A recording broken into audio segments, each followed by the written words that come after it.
ترس و روپوشانی کردن حق عمر ما رو دراز نمیکنه. ترس و روپوشانی کردن حق عمر ما رو دراز نمیکند. شجاعت و گفتن حق و غیرت داشتن بر دین عمر ما را کوتاه نمیکند. قلم برداشته شد، تقدیر نوشته شد. هر چیزی که میبینی در تقدیر هست. ترسوها که به خاطر ترس حق را نگفتند، در باب ایمان به تقدیر ایمان را یک بار نظر بکنید.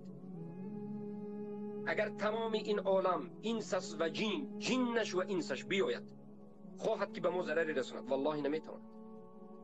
رفعت الاقلام و جفت الصحف، قلم ها برداشته شد، تقدیر و کاغذ های نوشته شدهش خشک شد. هر چیزی که هست در بالای سر ما در تقدیر ما میبینیم.